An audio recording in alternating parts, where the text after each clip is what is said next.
द्वापरयुगात पृथ्वीवर राक्षसांचे अत्याचार हे वाढतच होते.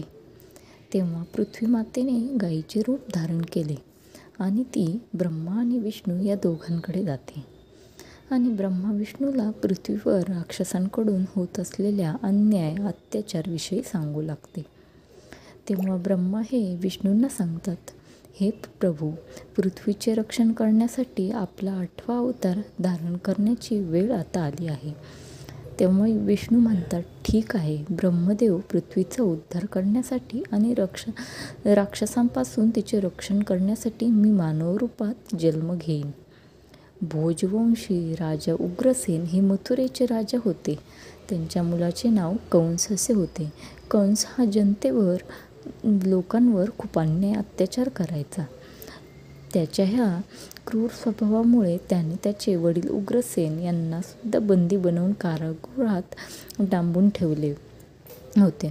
कारागृहात जाताना महाराज उग्रसेन कंसाला एके दिवशी, तुझ्या पापाचा घडा नक्की भरेल, तू माझा मुलगा आहे याची मला अत्यंत लाज वाटते असे म्हणतात आणि सैनिक त्यांना बंदी बनवून कारागृहात घेऊन जातात आणि मग कंस मथुरेत राज्य करू लागतो. तेव्हाच कंसाची लहान बहीण देवकी हिच्या विवाहाची तयारी चालू असते.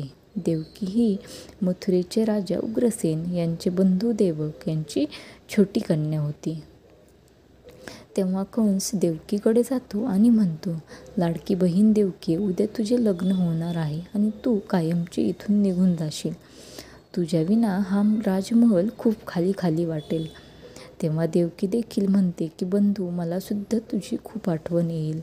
मग दुसऱ्या दिवशी देवकीचा विवाह वासुदेव नावाच्या यदुवंशी सरदारासोबत होतो. मग देवकी आणि वासुदेव या दोघांचा विवाह पार पडल्यानंतर कंस वासुदेव याला म्हणतो की माझ्या बहिणीवर खूप प्रेम आहे, म्हणून देवकीला मी माझ्या रथावरून स्वतः सोडायला येणार. तेव्हा वासुदेव देखील म्हणतात की ही माझ्यासाठी खूप सौभाग्याची बाब आहे महाराज कंस. मग कंस विवाह संपन्न झाल्यानंतर देवकी आणि वासुदेव यांना आपल्या रथावर बसवून सोडायला निघतो.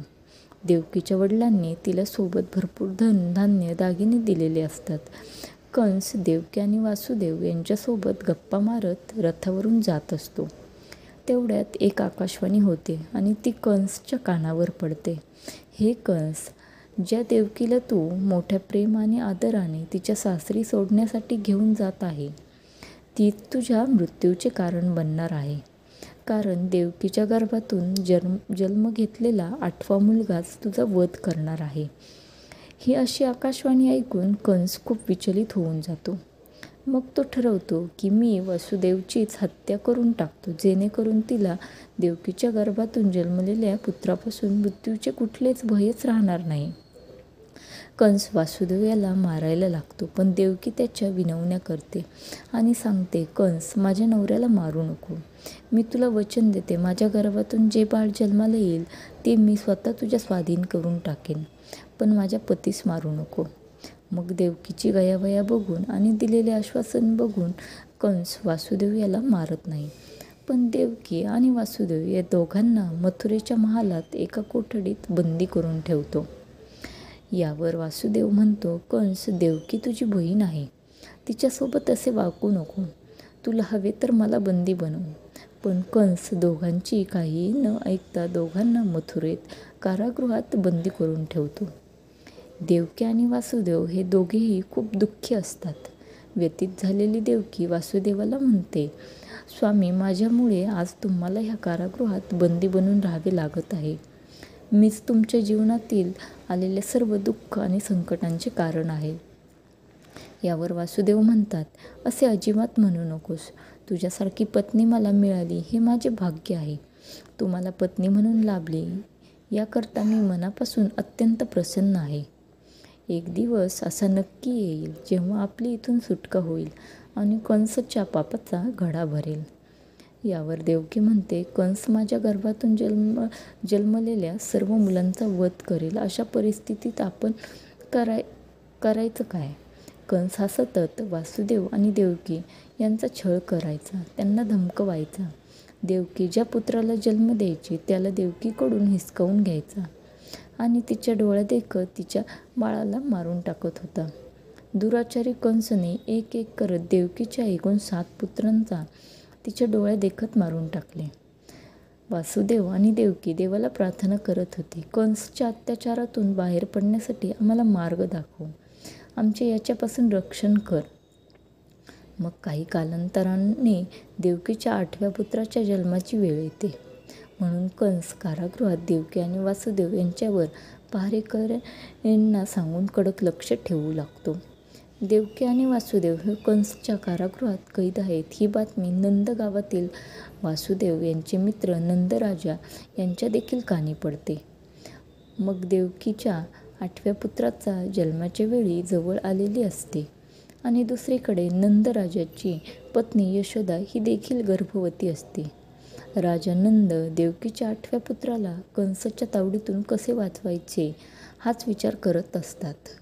योगायोग असा होतो की जेव्हा देवकी तिच्या 8व्या पुत्राला जन्म देते तेव्हाच यशोदा देखील एका मुलीला जन्म देते. हे दुसरे काही नसून पृथ्वीवर जन्म घेण्यासाठी श्रीकृष्णाने रचलेली माया असते. मग भाद्रपदच्या कृष्ण पक्षाच्या अष्टमीला रोहिणी नक्षत्रात श्रीकृष्णाचा जन्म होत असतो.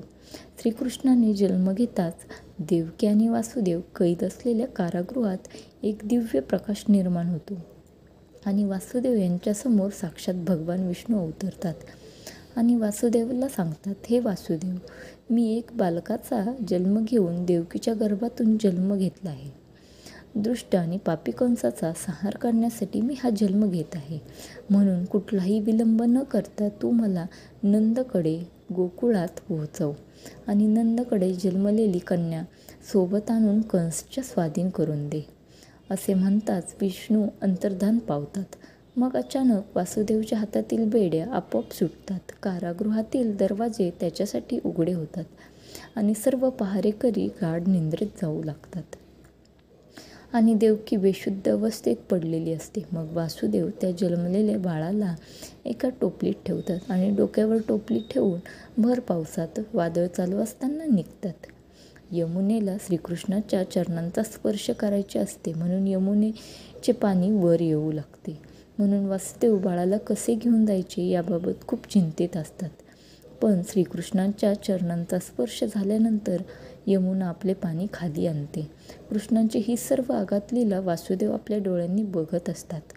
मग यमुना पार करून वासुदेव श्रीकृष्णाला घेऊन नंदकडे गोकुळ येथे पोहोचतात आणि गोकुळात जाऊन वासुदेव राजा नंदला सांगतात की मी ह्या बाळाला तुझ्याकडे सोपवित आहे. हाच मोठा झाल्यानंतर अत्याचारी कंसाचा वध करून मथुरावासियांना त्याच्या अत्याचारातून मुक्त करेल. यावर राजा नंद म्हणतात, मित्र वासुदेव, यशोदा आता गाढ झोपेत आहे. मी लगेच ह्या बाळाला यशोदेच्या शेजारी ठेवून देतो आणि यशोदेने जन्म दिलेल्या मुलीला तुझ्या स्वाधीन करतो. मग वासुदेव नंदराजाकडून यशोदेने जन्म दिलेल्या बालिकेला घेऊन पुन्हा मथुरेत येतात. वासुदेवने कारागृहात प्रवेश करताच कारागृहातील दरवाजे आपोआप बंद होऊन जातात. वासुदेवच्या हातात पुन्हा बेड्या येऊ लागतात. सर्व पहारेकऱ्यांना देखील जाग येते. मग बाळाच्या रडण्याचा आवाज येतात. पहारेकरी कंसला जाऊन सांगतात. वासुदेव देवकीला सांगतो की देवकीच्या गर्भातून जे 8वे बाळ जन्माला आले आहे ते मुलगा नसून मुलगी आहे. हे ऐकून पहारेकरी कंसला सांगतात की देवकीने पुत्र नव्हे पुत्रीला जन्म दिला आहे. तेव्हा कंसला वाटते की त्याच्या भीतीने देव देखील घाबरले आणि त्यांनी जन्म घेतला नाही. विधीचे विधान बदलले आहे, पण मी कुठलाही धोका पत्करणार नाही. देवकीच्या गर्भातून जन्मलेल्या कन्येचा देखील वध करून टाकेन. मग कंस देवकीकडे त्या मुलीला हिसकावण्यासाठी जातो. तेव्हा देवकी कंसला म्हणते, कंस, तुला माझ्या 8व्या पुत्रापासून धोका आहे. ही तर मुलगी आहे, मग हिला का मारतो आहेस? हिला मारू नको. पण कंस देवकीचे काहीही न ऐकता त्या मुलीला देवकीकडून हिसकावतो आणि जमिनीवर फेकू लागतो. पण तेवढ्यात ती कन्या कंसच्या हातातून सुटून हवेत जाते आणि अचानक देवीचे रूप धारण करते.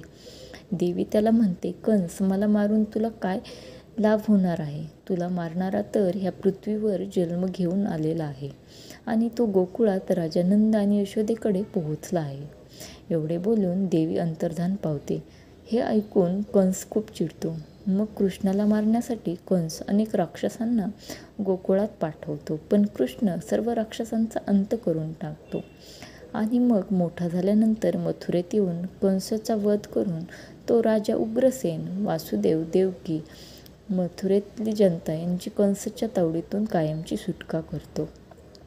श्री स्वामी समर्थ. व्हिडिओ आवडल्यास लाईक करा, शेअर करा आणि चॅनलला सबस्क्राईब करा.